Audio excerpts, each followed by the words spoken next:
November 19th, 1967. Hill number 875, Doc 2. 3 companies of the 173rd Airborne Brigade were pinned down by North Vietnamese forces. Wounded soldiers lay scattered around the command post waiting for evacuation. Then the men heard something that made their blood run cold. Not enemy fire, the roar of an American jet. A Marine Corps A-4 Skyhawk dropped 2 250-pound bombs directly onto the American command post, the exact same location where medics had gathered the most severely wounded. The tree burst detonation killed between 20 and 42 Americans and wounded 45 more, including Army Chaplain Charles Waters, who would be posthumously awarded the Medal of Honor. For decades, the military blamed South Vietnamese pilots. An Air Force investigation later revealed the truth. The bombs came from an American Marine lieutenant colonel. As one officer later recalled, "It kind of explained away everything for me. It's just easier to point to someone else, especially when there's the option." American forces in Vietnam killed an estimated 3,000 to 6,600 of their own troops. This is the story of the war within the war. The Pentagon claimed friendly fire accounted for less than 2% of American combat deaths in Vietnam. For years, that number went unchallenged. But the Army's own internal studies told a different story. When Major Charles Hodkins analyzed Tactical Operations Center journals from the 101st Airborne Division in 1970, he found something disturbing. More than 13% of battlefield losses were caused by friendly fire. Charles Schrader's 1982 Army study initially estimated a rate below 2%. He later retracted it as, quote, woefully low. In 1993, the Congressional Office of Technology Assessment published a definitive report. Their conclusion was damning. The report stated that past rates of fratricide have been systematically and substantially underestimated. It found that a friendly fire rate of 15 to 20%, quote, may be the norm, not the exception.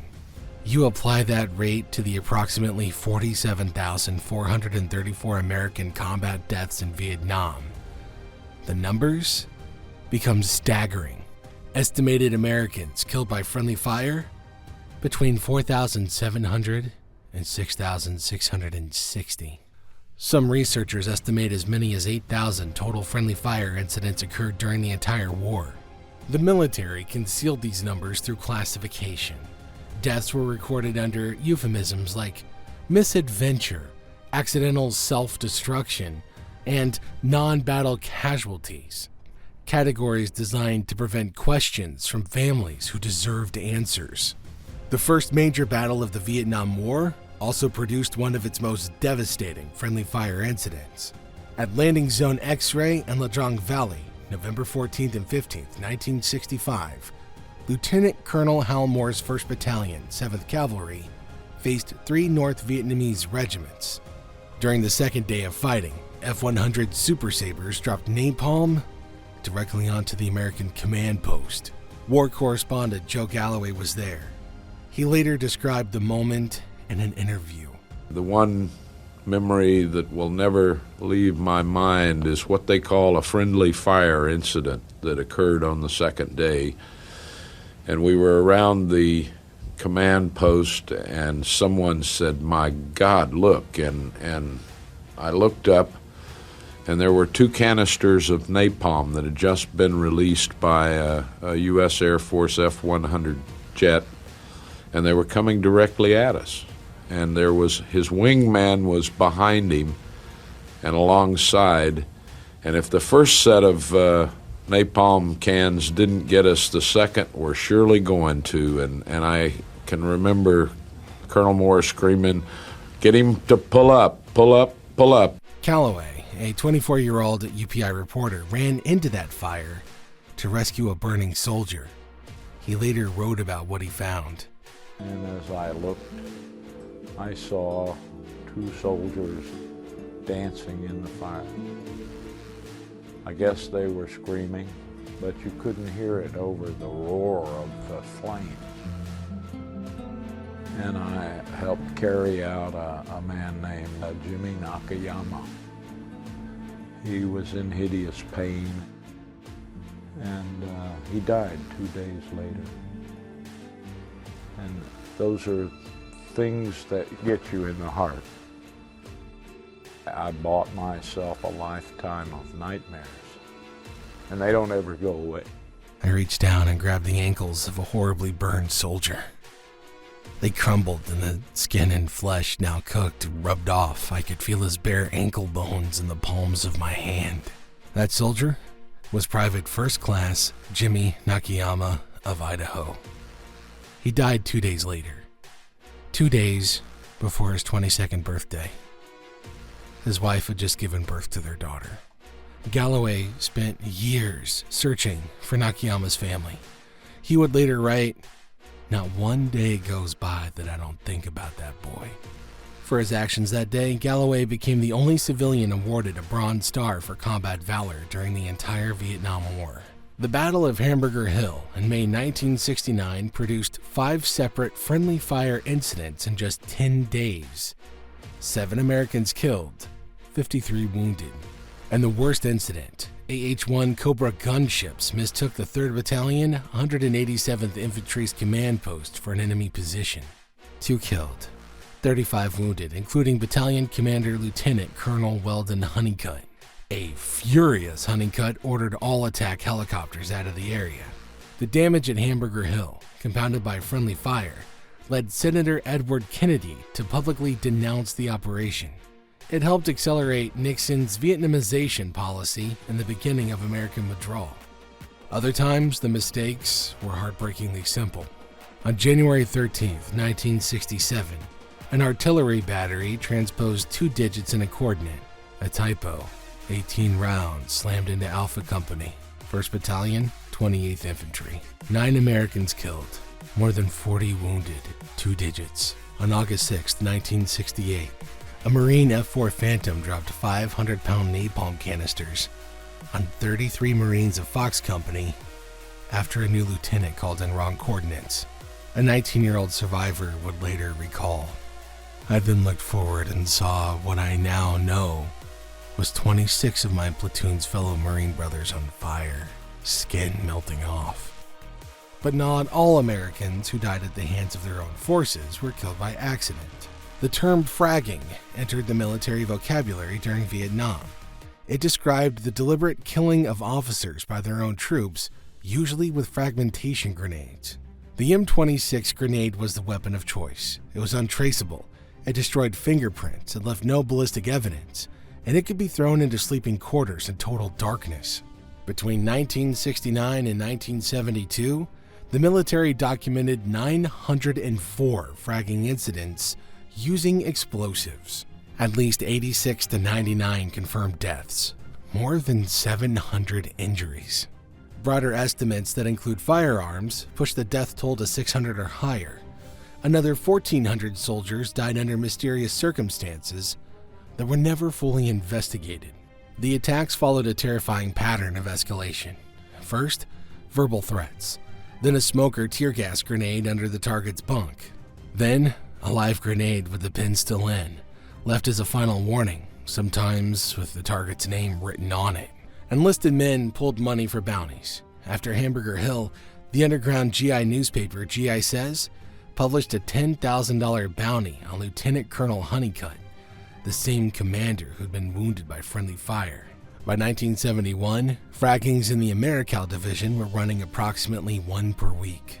George LePre's definitive study of 71 convicted fraggers shattered several popular myths about who was responsible. 88% of attackers were drunk or high. 90% of attacks occurred within 3 days of a personal argument.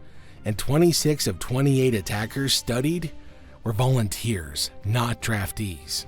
The narrative that fragging was primarily anti-war protest by draftees, it was all wrong. Most incidents occurred in rear area base camps, not combat zones. They were driven by drug-fueled personal grudges, not principled resistance. But the collapse of purpose after Nixon announced troop withdrawals created the conditions. Soldiers were unwilling to risk their lives in a war everybody knew was already lost.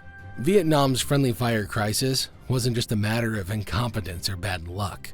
The conditions of the war made fratricide almost inevitable. Triple canopy jungle reduced radio ranges by 10 to 60%. Forward air controllers on the ground found, quote, serious problems communicating and adjusting fires in a guerrilla war occurring under triple canopy jungle. Without GPS, without laser designators, without precision-guided munitions, pilots relied on visual identification of smoke markers frequently obscured by vegetation. Radio equipment was also prone to overheating and failure. And there were no front lines. As one veteran observed, in previous wars the enemy could be identified by the uniform they wore, or because they lived or operated behind enemy lines. In Nam, the enemy couldn't be identified until they shot at the GIs. The North Vietnamese and Viet Cong deliberately employed hugging tactics. They pressed close to American positions so that any supporting fire would hit both sides. Danger close fire missions within 250 meters of friendly troops were routine. Some units called on artillery as close as 30 to 40 meters from their own positions. And then there was the substance abuse epidemic. A 1971 Department of Defense report found that 51% of troops had smoked marijuana, 31% had used psychedelics, 28% had taken hard drugs including heroin and cocaine. Between 1966 and 1969, American military forces consumed 225 million tablets of amphetamines. Many were officially prescribed. By 1973, up to 20% of soldiers were habitual heroin users. By 1971, hospitals were treating 4 times as many soldiers for drug abuse as for battle injuries. Senator Thomas Dodd warned that, quote, tens of thousands of troops have gone into battle high on marijuana, opium, or other drugs with horrifying results. The story of Sergeant Michael Mullen became the defining friendly fire narrative of the Vietnam War. Michael was a biochemistry graduate student, drafted in 1968.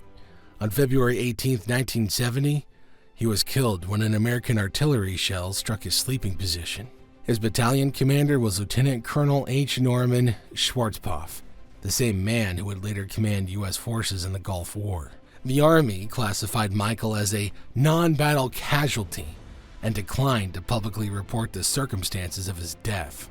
His parents, Iowa farmers Peg and Jean Mullen, used Michael's $10,000 death benefit to buy a full-page newspaper advertisement protesting the war. They launched a years-long crusade for the truth. The response from their government? The FBI placed Peg Mullen under surveillance. Author C.D.B. Bryan investigated their story for The New Yorker.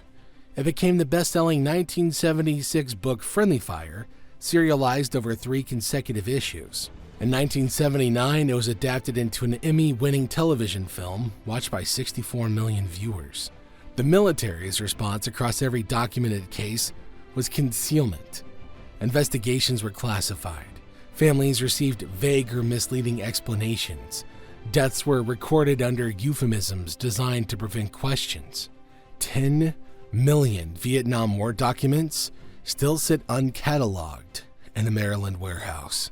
The VA explicitly identifies friendly fire as a trigger for combat guilt and PTSD. A 1991 study of 100 Vietnam combat veterans with PTSD found that combat-related guilt was the single most significant predictor of suicide attempts, more powerful than any other factor. 19 of those 100 veterans had attempted suicide. 15 more were chronically preoccupied with it. Vietnam's friendly fire crisis wasn't just an aberration. It was a structural inevitability. Imprecise weapons, unreliable communications, impossible terrain, substance abuse, collapsing morale, a war without front lines. The military's response compounded the tragedy. Rather than confront the problem honestly, it built an elaborate architecture of euphemism and concealment. It denied families the truth, it denied survivors acknowledgement. The Fragging Epidemic, which saw American enlisted men deliberately killing their officers at a rate unprecedented in U.S. military history, represented the ultimate expression of an army consuming itself. What we know is damning enough. A war machine that killed thousands of its own, then lied about it to the families who buried those boys. For every 10 Americans killed by the enemy in Vietnam, 1 or 2 more may have been killed by their own side. If you want to understand more about the realities of combat in Vietnam that history books don't teach, click the video on screen now. And if you made it this far, subscribe. We covered the Vietnam War every week. The stories that deserve to be told.